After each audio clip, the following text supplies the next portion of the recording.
بسم اللہ الرحمن الرحیم الحمد للہ وکفی والسلام علی عبادہ الذین اصطفی اما بعد۔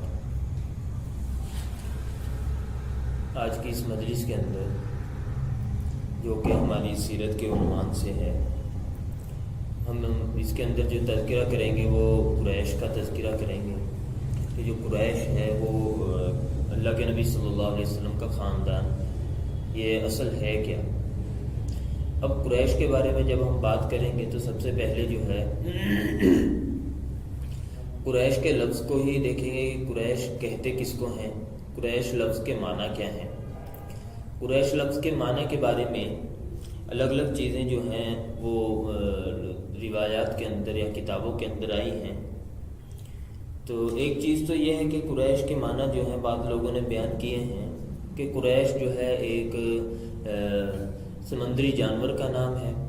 وہ جانور، اس کی یہ عادت ہے کہ وہ سمندری جانور اپنے قریب کسی جانور کو نہیں دیکھ سکتا، وہ جو بھی اس کے قریب جانور جاتا ہے تو اس کو ختم کر دیتا ہے۔ تو یہ جو اللہ کے نبی صلی اللہ علیہ وسلم کا خاندان ہے، یہ بہادری کے اندر اسی طرح کا خاندان تھا کہ جب ان کی کسی سے ٹھن جاتی تھی تو یہ بھی اس کو ختم کر کے تبھی معاملہ ان کے یہاں پورا ہوتا تھا، جیسے ہم عرب کی لڑائیوں کے اندر سنتے ہی ہیں۔ اور بعض لوگوں نے قریش کے معنی لکھا ہے کہ بھئی جو قریش کا لفظ ہے یہ تقریش کے لفظ سے جو ہے ماخوذ ہے، تقریش کے لفظ سے بنا ہوا ہے۔ تقریش کے معنی جو ہے وہ ہے تفتیش کے، تفتیش مطلب یعنی تفقد کسی چیز کا کرنا، یعنی کسی کے حال کی جانچ کرنا کہ بھئی یہ اس کیا ہے، کہ کیسے اس کے گزران کیا ہے۔ یہ تو ان کو قریش پھر اس معنی کے اعتبار سے کیوں کہا جاتا ہے، اس کی وجہ یہ ہے کہ یہ جو قبیلہ تھا قریش، یہ مکہ میں آباد تھا۔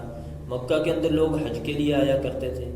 جو لوگ حج کے لیے آتے تھے تو یہ قبیلے والے ان حاجیوں کی تفتیش کیا کرتے تھے، یعنی ان حاجیوں کے احوال کی تفتیش کیا کرتے تھے کہ کوئی حاجی ایسا تو نہیں کہ جس کے پاس کھانا نہ ہو۔ اگر کسی کے پاس کھانا نہیں ہے تو اس کے کھانے کا بندوبست کرتے تھے، اگر کسی کے پاس کپڑا نہیں ہے تو اس کے کپڑے کا بندوبست ہوتا تھا۔ بہرحال ایسی جتنی بھی چیزیں ہوتی تو ان کے احوال کی تفتیش کر کے ان کے احوال کی جو ہے جانکاری لے کر ان کی ضروریات کو پورا کرتے تھے۔ اس لیے جو ہے بعض لوگوں نے لکھا ہے کہ ان کو قریش کہا جاتا ہے۔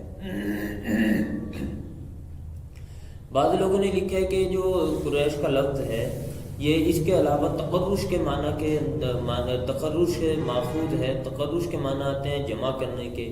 تو یہ تقرش کے معنی اگر ہم اس کے اندر لیتے ہیں تو یہ کہ بھئی پہلے یہ جو قوم تھی یہ بالکل بکھری ہوئی تھی۔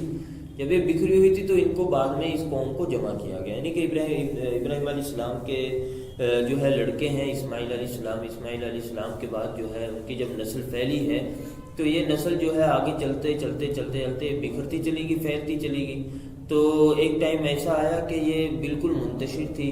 تو اللہ کے نبی صلی اللہ علیہ وسلم کے جو ہے اجداد میں سے ایک جو ہیں ہوئے ہیں جن کا نام قصی، جن کے اوپر باقاعدہ ایک ہماری وہ ہو بھی چکا ہے، ایک حلقہ بن بھی چکا ہے۔ تو ان کے بارے میں آتا ہے کہ انہوں نے ان کو مختلف جگہوں سے ایک جگہ پر مکے کے اندر جمع کر لیا، تو اس لیے اس جمع کرنے کا نام بھی قریش، جمع کرنے کو تقرش کہا جاتا ہے۔ تقرش کے قریش ہو گئے، یعنی کہ ایسے لوگ جن کو کہ الگ الگ جگہوں سے جمع کیا گیا ہے۔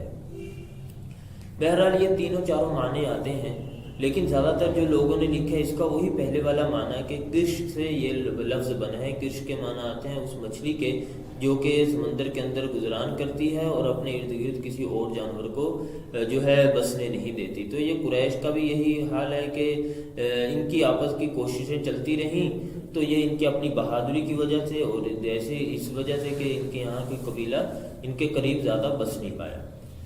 یعنی کہ بس نہیں پایا کا مطلب یعنی ان کے اوپر زیادہ دیر کوئی حکومت نہیں کر پایا۔ جب ان کے اندر یہ چیز بیدار ہوتی کہ بھئی ہم جو ہے محکوم ہوں گے تو یہ جو ہے زور پکڑ لیتے تھے۔ بہرحال جو بھی ہوں قریش کے معنی۔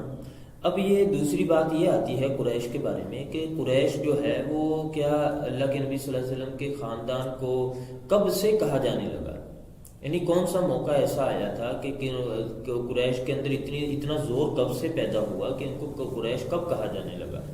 اب آیا کہ اسماعیل علیہ السلام کی اولاد کو مطلقاً قریش کہا جاتا ہے یا یہ نیچے آ کے کام شروع ہوا؟ تو اس کے بارے میں بھی دو قول آتے ہیں کہ اللہ کے نبی صلی اللہ علیہ وسلم کی اجداد میں سے ایک ہوئے ہیں فہر ابن مالک. تو بعض لوگوں نے تو لکھا ہے کہ یہ جو فہر ہیں ان کی اولاد کو قریش کہا جاتا ہے. بعض لوگوں نے لکھا ہے کہ فہر کے جو دادا تھے یعنی نضر ابن کنانہ تو ان کو قریش کہا جاتا ہے. بہرحال جو بھی ہوں، لیکن زیادہ تر لوگوں نے اس بات کے اوپر اتفاق کیا ہے کہ فہر کی اولاد ہی کو قریش کہا جاتا ہے. اور آگے ایک اور چیز ہے کہ فہر کی اولاد قریش ہو گئی اور قریش کے معنی بھی ہمارے سامنے ظاہر ہو گئے. اب دوسری بات یہ آتی ہے کہ یہ قریش جو ہیں یہ ان کی اصل کہاں سے ہے، کہاں سے یہ لوگ بنے اور ان کے آبا و اجداد کون ہیں. تو اللہ کے نبی صلی اللہ علیہ وسلم کا یہ خاندان ہے، ان کے آبا و اجداد وہی حضرت اسماعیل علیہ السلام ہے، حضرت ابراہیم علیہ السلام ہے. تو حضرت ابراہیم علیہ السلام ہی کی نسل کو جو ہے ابراہیم علیہ السلام اور ابراہیم علیہ السلام کی نسل جو اسماعیل علیہ السلام سے چلی ہے تو انہی کے اندر سے جو ہے یہ کنانہ ہوئے ہیں، نظر ہوئے ہیں، اور اسی طریقے سے انہی کی اولاد میں سے یہ فہر ہوئے ہیں. فہر ہی جو ہے انہی کی اولاد کو قریش کہا جاتا ہے. تو یہ قریش کا جو ہے یہ ہے کہ قریش جو ہے ابراہیم علیہ السلام کی اولاد میں سے ہیں. اب ایک بات یہ آتی ہے کہ قریش کے اور کون کون سے نام آتے ہیں روایات کے اندر. قریش کے بہت سارے نام آتے ہیں، قریشیوں کو اور بہت سارے ناموں سے موسوم کیا جاتا ہے.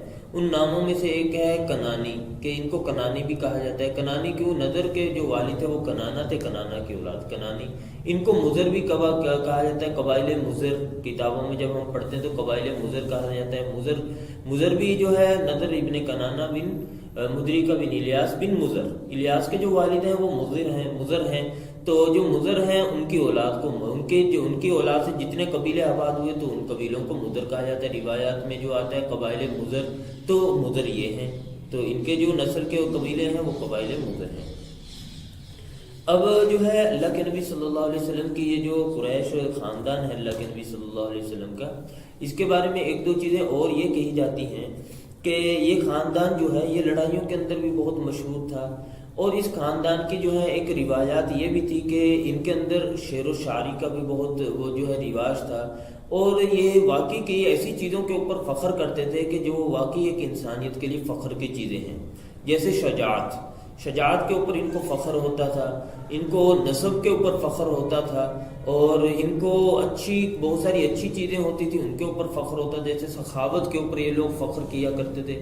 یعنی سخاوت مطلب کہ زیادہ مال خرچ کرنا، اس کے اوپر بھی یہ لوگ فخر کیا کرتے تھے.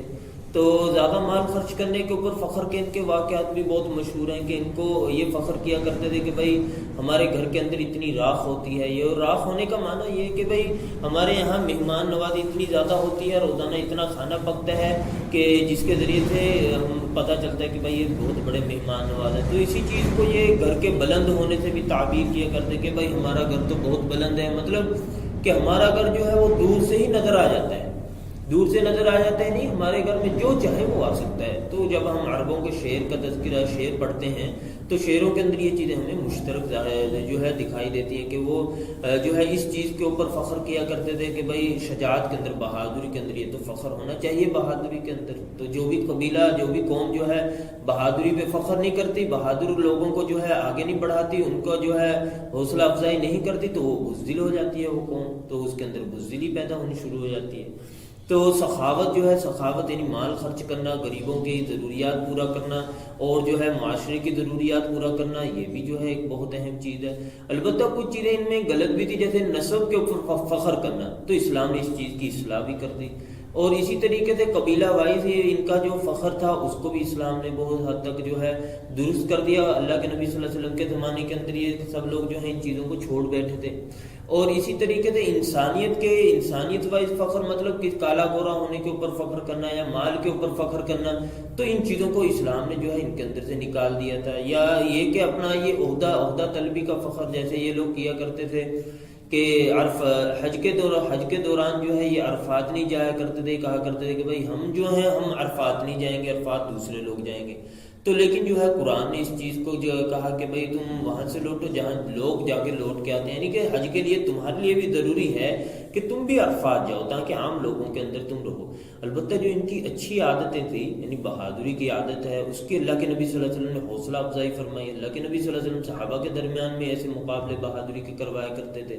گھوڑ دوڑ کا مقابلہ اللہ کے نبی صلی اللہ علیہ وسلم کے زمانے میں مشہور ہے، وہ روایات میں آتا ہے اس چیز کا تذکرہ، اور اس کے علاوہ ایسے بہادری کے تذکرے، اور اسی طریقے سے سخاوت کے اوپر اللہ کے نبی صلی اللہ علیہ وسلم کی کتنی احادیث ہیں کہ اللہ کے نبی صلی اللہ علیہ وسلم نے ان کے اندر سخاوت کو اور زیادہ بڑھوتری دی، اور جو ہے